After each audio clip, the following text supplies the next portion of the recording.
Hello guys, അപ്പോ ഇന്ന് നമുക്കൊരു വെഡിങ് ഈവനിങ്ങിന്റെ മേക്കപ്പ് ഉണ്ട്. അപ്പൊ അതിന് വേണ്ടി നമ്മ പോവുകയാണ്. ഇവിടുന്ന് ഒരു 12 കിലോമീറ്റർ അപ്പുറത്താണ്.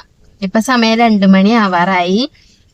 നമുക്ക് പേട്ടയിൽ കുറച്ച് സാധനം വാങ്ങിക്കാനുണ്ട്. അപ്പൊ അതും കൂടെ വാങ്ങിച്ചിട്ട് വേണം അങ്ങോട്ട് പോവാനായിട്ട്.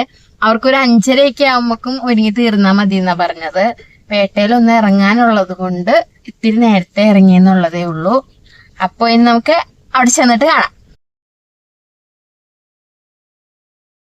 ഇതേ നമ്മൾ ബ്രൈഡിൻ്റെ വീട്ടിൽ വന്നു. ഉണ്ണിതേ ലൈറ്റൊക്കെ സെറ്റ് ചെയ്തുകൊണ്ടിരിക്കുകയാണ്. ചേച്ചി ഇതേ സാധനങ്ങളൊക്കെ പെട്ടിയിൽ നിന്ന് എടുത്ത് പെറുക്കി വെക്കുകയാണ്. അപ്പോൾ വേഗം മേക്കപ്പ് ചെയ്ത് സെറ്റ് ചെയ്യാമല്ലോ നമുക്ക്. ഇതാണ് നമ്മുടെ ബ്രൈഡ് ഗായത്രിയുടെ വെഡ്ഡിങ് ഈവനിങ് ആയിരുന്നു. അപ്പോൾ ഗായത്രിക്ക് ഒരേ ഒരു സജഷനേ ഉണ്ടായിരുന്നുള്ളൂ. ഇന്ന് വലിയ ഹെവി ആയിട്ടുള്ള മേക്കപ്പ് വേണ്ട, എന്നാൽ ഫേസ് ഡള്ളായിട്ട് നിൽക്കരുത്, ഫെയർ ആയിട്ട് നിൽക്കരുത്. ഗായത്രിയുടെ സ്കിൻ ടോണിൽ തന്നെയുള്ളൊരു മേക്കപ്പ്.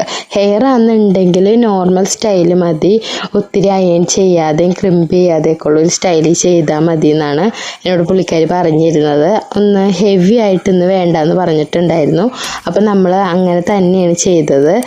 ഇതായിരുന്നു ഗായത്രിയുടെ മേക്കപ്പ് കഴിഞ്ഞിട്ട് ഹെയർ ഞാൻ ജസ്റ്റ് കെട്ടിയിട്ടുള്ള ഫൈനൽ ലുക്കാണിത്. പൂ ഞാനിപ്പോൾ വെച്ചിട്ടില്ല, ലാസ്റ്റാണ് ഞാൻ വെക്കുന്നത്. അതേ ഫ്രണ്ടിൽ ചെറുതായിട്ടൊന്ന് കേൾ ചെയ്ത് ഇടുന്നുണ്ട്. ബാക്കിയൊക്കെ ഭയങ്കര ഡീപ്പ് അയണിങ് ഒന്നും കൊടുത്തില്ലായിരുന്നു, ചെറുതായിട്ട് ഒരു അയണിങ്ങാണ് നമ്മൾ കൊടുത്തത്. അത് കഴിഞ്ഞിട്ട് ഞാൻ ഫ്രണ്ടിൽ കണ്ടോ മുടി ചെറുതായിട്ടൊന്ന് കേൾ ചെയ്തിട്ടു, പിന്നെ സ്പ്രേ ഒക്കെ ചെയ്ത് കൊടുത്തു. ഫേസിലേക്ക് ഐ മേക്കപ്പ് മാത്രം കുറച്ച് എടുത്ത് നിൽക്കണമെന്ന് എന്നോട് പറഞ്ഞിട്ടുണ്ടായിരുന്നു.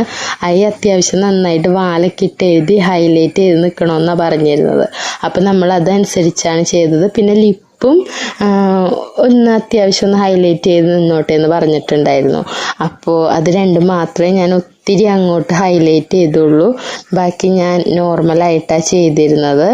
ഗായത്രിയുടെ ഡ്രസ്സ് വന്നിട്ട് ഒരു ബോട്ടിൽ ഗ്രീനിലെ ഇങ്ങനെ ഒരു ഗോൾഡൻ വർക്കായിട്ട് വരുന്ന ബ്ലൗസും, പിന്നെ നമ്മുടെ വൈറ്റ് കളറിൽ ഇങ്ങനെ ഗോൾഡൻ ഇങ്ങനെ പൂവ് പോലെ വന്നേക്കുന്ന ഒരു ഡിസൈനിലുള്ള പാവാടയുമായിരുന്നേ. പിന്നെ അതിന് പാവാടയ്ക്ക് മാച്ചായിട്ടുള്ള ഒരു ഷോളും. അതായിരുന്നു ഗായത്രിക്ക് ഡ്രസ്സ് വന്നിട്ടുണ്ടായിരുന്നത്.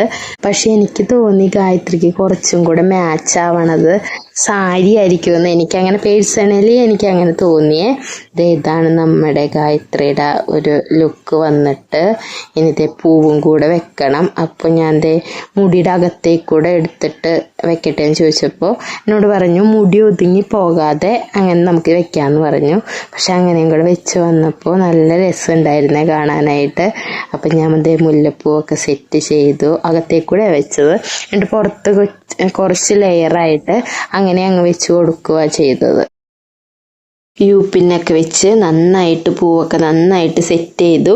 പിന്നെ പൂവൊക്കെ എല്ലാം കൂടെ വെച്ച് വന്നപ്പോൾ നല്ല രസമായിരുന്നേ കാണാനായിട്ട്.